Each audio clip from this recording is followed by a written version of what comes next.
Hello and welcome back to the channel, and in today's video I decided that with the new Hunger Games movie coming out in November that I want to rewatch the movies because it's been about a year or two since I've last done it, because the last time I rewatched these movies was whilst I was reading the books at the same time. I would read the first book, watch the movie alongside it, read the second book, watch the movie alongside it, and rinse repeat. And then when I got to Mockingjay, I read up to a certain point where I knew the first Mockingjay movie would end, watched that movie, and then continue on. And that's how I done it. Now, the last time I watched this, the first Hunger Games movie, I hated it. Like, it's not my favorite of the four movies, soon to be five.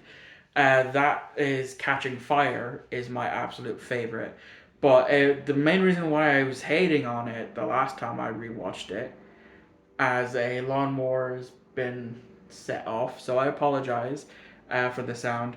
Yeah, the reason why is because I had just finished reading the book, so everything that happened in the book was still fresh in my mind.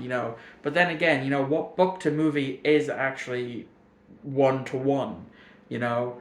The Harry Potter movies, sure as shit, isn't. I'm not too sure on the Lord of the Rings because I haven't read the Lord of the Rings books nor the Harry Potter books, and then a whole bunch of other book to movie. But this is actually a franchise that I'm surprised hasn't been said, oh, we're turning it into a TV show now. Like with Harry Potter, The Lord of the Rings, and hell, even Twilight is getting that treatment. But anyway, after this rewatch, I like it. I had no issues with it. Everyone, all the actors were perfectly cast. Jennifer Lawrence as Katniss Everdeen was a good choice. Josh Hudson as Peter Malark. Really, really loved his performance. I was familiar with him from the Cirque du Freak, the Vampire's Assistant movie, where he played Steve Leonard or Leopard. And then, of course, next month, um, he is going to be in the Five Nights at Freddy's movie, which I'll be doing a cine-vlog for that. Anyway, yes, and then, of course, Woody Harrelson as Haymitch, perfectly casted. I really, really love that casting for this character, because Haymitch is a character that I seen the movies first before I read the books, and as I was reading the books and fully understanding his character, properly, because in the book, I'll probably cover it again in the second one, but in the book, we see his Hunger Games. We know what happened afterwards, and we see hints of that in this movie at the very end. After Katniss pulled her stunt with the Nylock berries, Haymitch is giving her a warning that you pissed the Capitol off, meaning you pissed President Snow off. You should be very careful, because after his Hunger Games, they killed his entire family as well as his girlfriend. You know, just because of the way he won his games, and this is something as well. I've already read the Ballads of Songbirds and Snakes, so now going back and watching this with that knowledge in my head, of that movie, I'm like, oh, it's really interesting looking back on that with the foreknowledge of the 10th annual Hunger Games, because that's something that Gale brings up at the beginning of this movie. He's like, oh, what if just no one watched? What would they do then? And we kind of do know that, thanks to the Ballads of Songbirds and Snakes, where in that, the Hunger Games wasn't this massive spectacle that it is by the time this movie comes about.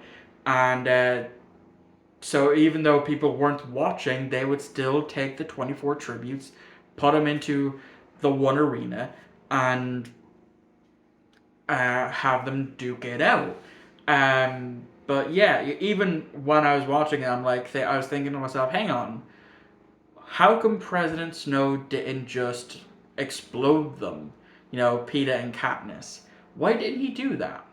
Um, but overall, I liked it. It gave us faces for these unnamed tributes that don't a lot of the time just didn't have a name in the original book. I think we do get some new names that weren't given in the original during this movie, and as I said, everyone was perfectly casted, even those that were casted to play the careers from District 1 and 2, as well as Rue, was really, really well casted, and her death is really, really emotional. They make sure to hammer that home to almost match it one to one to the book. And then, of course, Thresh. Um, his actor was perfectly casted again. Didn't get much to do. Didn't see him that much, and then he's immediately killed off screen, which does happen in the excuse me in the book as well.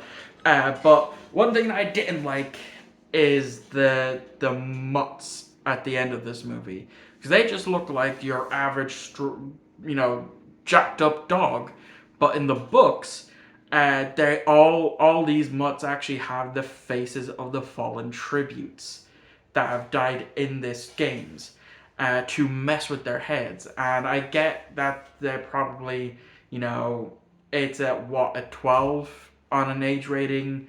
If they'd done that and made the deaths more brutal, they'd have to, up it to an 18. They obviously didn't want to do that. But overall, it's a franchise that I love, and it's a franchise that I love coming back to. And I'm looking forward to the Ballads of Songbirds and Snakes coming in November. So yeah, that's gonna wrap up this review. Thank you all for watching. I hope you enjoyed. The next review is going to be a Tales from my backlog. I'm going to be covering Terminator 2. So that's I had a lukewarm feeling with with Terminator 1. Let's see how I fare with Terminator 2.